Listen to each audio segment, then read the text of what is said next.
Chapter 10, Cell Cycle and Cell Division.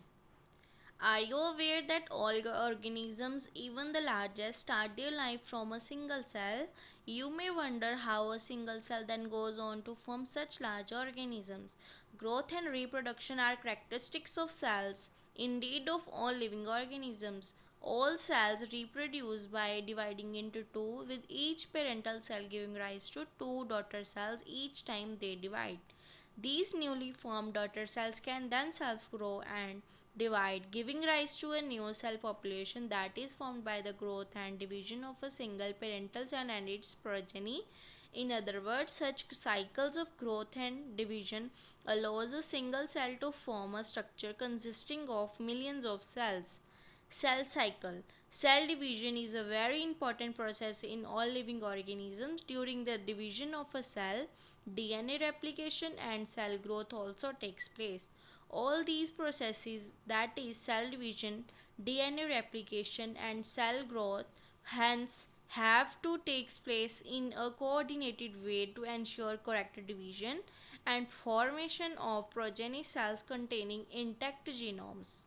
The sequence of events by which a cell duplicates its genome, synthesizes the other constituents of the cell, and eventually divides into two daughter cells is termed as cell cycle. Although cell growth in terms of cytoplasmic increase is a continuous process, DNA synthesis occurring only during one specific stage in the cell cycle.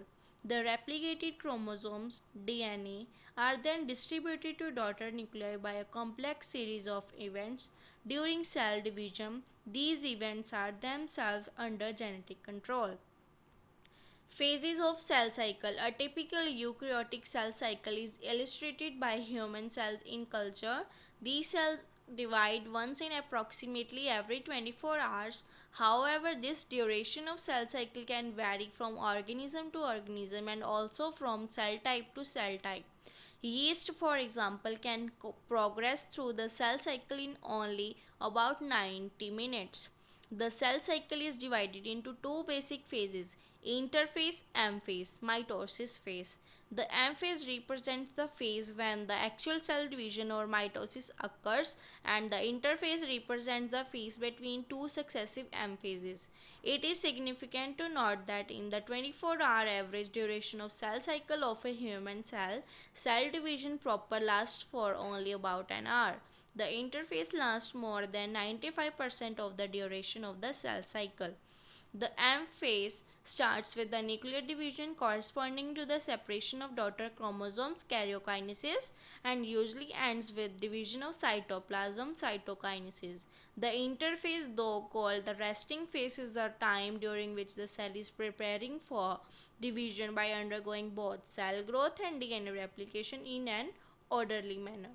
The interphase is divided into three further phases: G1 phase, gap 1, S phase, synthesis, G2 phase, gap 2. G1 phase corresponds to the interval between mitosis and initiation of DNA replication.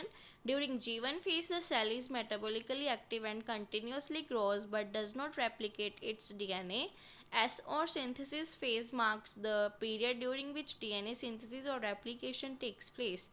During this time, the amount of DNA per cell doubles. If the initial amount of DNA is denoted as 2C, then it increases to 4C. However, there is no increase in the chromosome number. If the cell had diploid or 2n number of chromosome at G1, even after S phase the number of chromosome remains the same, that is 2n. In animal cells during this S phase, DNA replication begins in the nucleus and the centriole duplicates in the cytoplasm. During the G2 phase, proteins are synthesized in preparation for mitosis while cell growth continues. Some cells in the adult animals do not appear to exhibit division, example heart cells, and many other cells divide only occasionally as needed to replace cells that have been lost because of injury or cell death.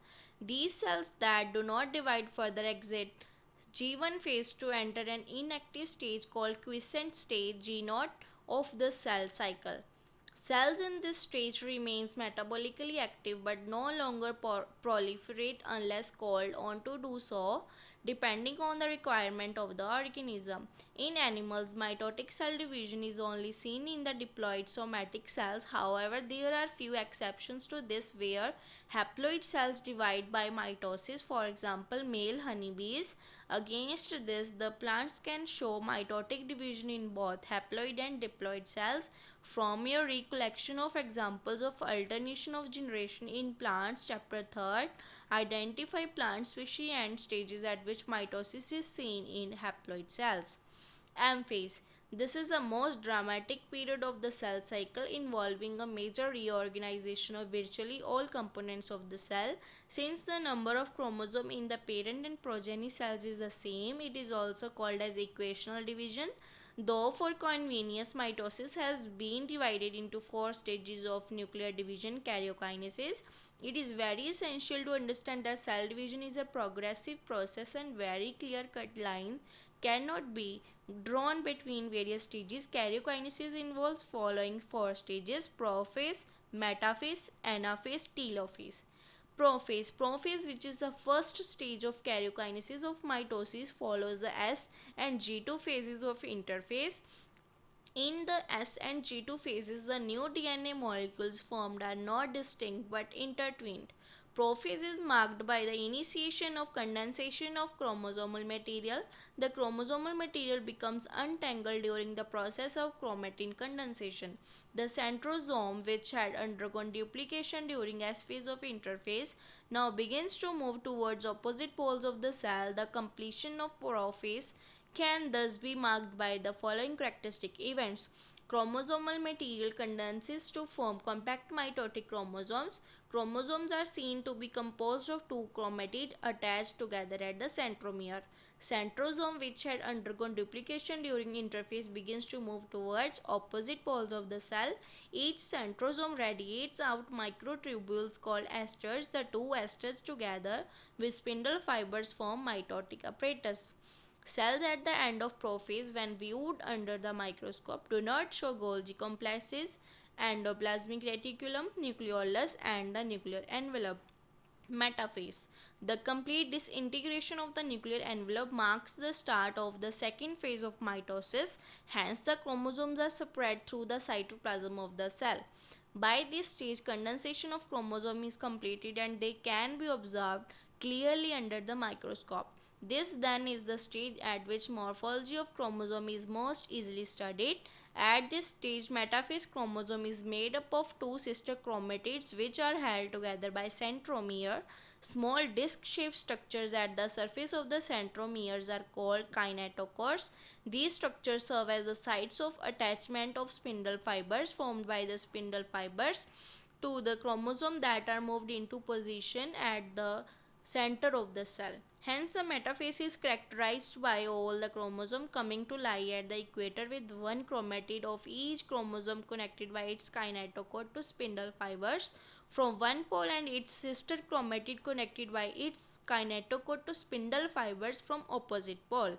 The plane of alignment of the chromosome at metaphase is referred to as the metaphase plate. The key features of metaphases are: spindle fibers attached to kinetochores of chromosomes. Chromosomes are moved to spindle equator and get aligned along metaphase plate through spindle fibers to both poles. Anaphase. At the onset of anaphase, each chromosome arranged at the metaphase plate is split simultaneously and the two daughter chromatids, now referred to as daughter chromosomes of the future daughter nuclei, begin their migration towards the two opposite poles. As each chromosome moves away from the equatorial plate, the centromere of each chromosome remains directed towards the pole and hence at the leading edge, with the arms of the chromosome trailing behind. Thus, anaphase stage is characterized by the following key events: centromeres split and chromatids separate. Chromatids move to opposite poles. Telophase. At the beginning of the final stage of karyokinesis, that is telophase, the chromosomes that have reached their respective poles decondense and lose their individuality. The individual chromosome can no longer be seen, and each set of chromatin material tends to collect at each of the two poles. This is the stage which shows the following key events.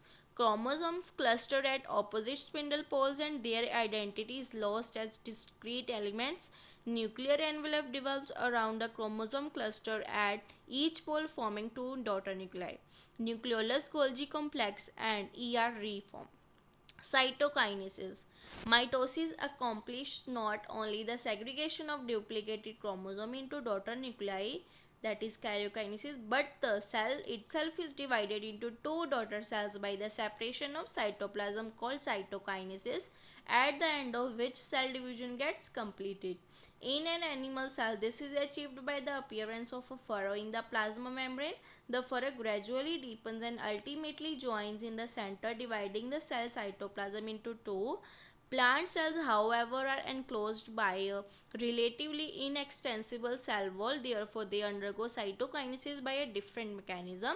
In plant cells, wall formation starts in the center of the cell and grows outwards to meet the existing lateral walls. The formation of new cell wall begins with the formation of a simple precursor called the cell plate that represents the middle lamella between the walls of two adjacent cells. At the time of cytoplasmic division, organelles like mitochondria and plastids gets distributed between the two daughter cells. In some organisms, karyokinesis is not followed by cytokinesis, as a result of which multinucleate condition arises, leading to the formation of syncytium, example liquid endosperm in coconut. Significance of mitosis. Mitosis, or the equational division, is usually restricted to the diploid cells only. However, in some lower plants and in some social insects, haploid cells also divide by mitosis. It is very essential to understand the significance of this division in the life of an organism.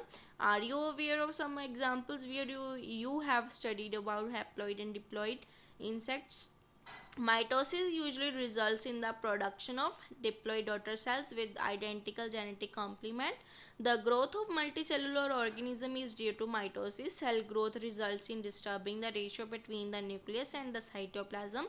It therefore becomes essential for the cell to divide to restore the nucleocytoplasmic ratio.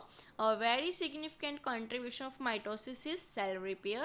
The cells of the upper layer of the epidermis, cells of the lining of the gut, and blood cells are being constantly replaced. Mitotic division in the meristematic tissues, the apical and the lateral cambium, results in a continuous growth of plants throughout their life.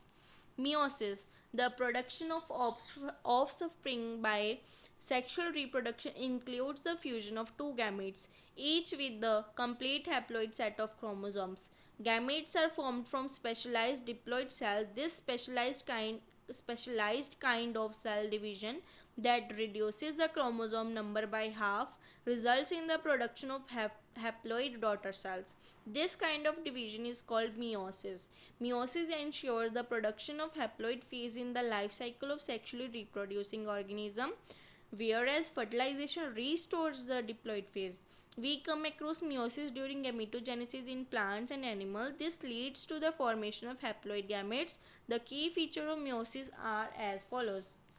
Meiosis involves two sequential cycles of nuclear and cell division called meiosis 1 and meiosis 2, but only a single cycle of DNA replication. Meiosis 1 is initiated after the parental chromosomes have replicated to produce identical sister chromatids at the S phase. Meiosis involves pairing of homologous chromosomes and recombination between non-sister chromatids of homologous chromosomes. Four haploid cells are formed at the end of meiosis 2. Meiotic events can be grouped under the following phases. Meiosis 1. Prophase 1. Prophase of the first meiotic division is typically longer and more complex when compared to prophase of mitosis. It has been further subdivided into following 5 phases based on chromosomal behavior. that is leptotene, zygote, pectine, diplotin and dikinesis. During leptotene stage, the chromosome become gradually visible under the light microscope. The compaction of chromosomes continues throughout leptotene. This is followed by the second stage of prophase one called zygote. During this stage, chromosomes starts pairing together, and this process of association is called synapses. Such paired chromosomes are called homologous chromosome. Electron micrographs of this stage indicates that chromosome synapses is accompanied by the formation of complex structure called synaptonymal complex. The complex formed by a pair of synapsed homologous chromosome is called a bivalent or a tetrad. However, these are more clearly visible at the next stage. The first two stages of prophase 1 are relatively short-lived compared to the next stage, that is pectine. During this stage, the four chromatids of each bivalent chromosome becomes distinct and clearly appears as tetrads. This stage is characterized by the appearance of recombination nodules, the sites at which crossing over occurs between non-sister chromatid of the homologous chromosomes. Crossing over is the exchange of genetic material between two homologous chromosomes. Crossing over is also an enzyme mediated process, and the enzyme involved is called recombinase. Crossing over leads to recombination of genetic material on the two chromosomes. Recombination between homologous chromosome is completed by the end of pectine, leaving the chromosome linked at the sites of crossing over. The beginning of diplotin is recognized by the dissolution of the synaptonymal complex and the tendency of the recombined homologous chromosomes of the bivalents to separate from each other except at the site of crossovers. These X-shaped structures are called chiasmata. In oocytes of the some vertebrates, diplotin can last for months or years. The final stage of meiotic prophase 1 is dikinesis. This is marked by terminalization of chiasmata. During this phase, the chromosomes are fully condensed and the meiotic spindle is assembled to prepare the homologous chromosomes for separation. By the end of dikinesis, the nucleolus disappears and the nuclear envelope also breaks down. Dikinesis represents transition to metaphase. Metaphase 1, the bivalent chromosome align on the equatorial plate. The microtubules from the opposite poles of the spindle attach to the kinetochore of homologous chromosomes. Anaphase 1, the homologous chromosomes separate while sister chromatids remain associated at their centromeres. Telophase 1, the nuclear membrane and nucleolus reappear. Cytokinesis follows, and this is called as dyad of cells. Although in many cases the chromosome do undergo some dispersion, they do not reach the extremely extended state of the interphase nucleus. The stage between the two meiotic division is called interkinesis and is generally short-lived. There is no replication of DNA during interkinesis. The interkinesis is followed by prophase 2, a much simpler prophase than prophase 1. Meiosis 2. Meiosis 2 is initiated immediately after cytokinesis, usually before the chromosomes have fully elongated. In contrast to meiosis 1, meiosis 2 resembles a normal mitosis. The nuclear membrane disappears by the end of prophase 2. The chromosome again become compact. Metaphase 2. At this stage, the chromosome align at the equator and the microtubules from opposite poles of the spindle get attached to the kinetochores of sister chromatids. Anaphase 2. It begins with the simultaneous splitting of the centromere of each chromosome which was holding the sister chromatids together, allowing them to move toward opposite poles of the cell by shortening of microtubules attached to kinetochores. Telophase 2. Meiosis ends with telophase 2, in which the two groups of chromosomes once again get enclosed by a nuclear envelope. Cytokinesis follows, resulting in the formation of tetrad of cell, that is 4 haploid daughter cells. Significance of meiosis. Meiosis is the mechanism by which conservation of specific chromosome number of each species is achieved across generations in sexually reproducing organism. Even though the process per se paradoxically results in reduction of chromosome number by half. It also increases the genetic variability in the population of organism from one generation to the next. Variations are very important for the process of evolution. Thanks for watching.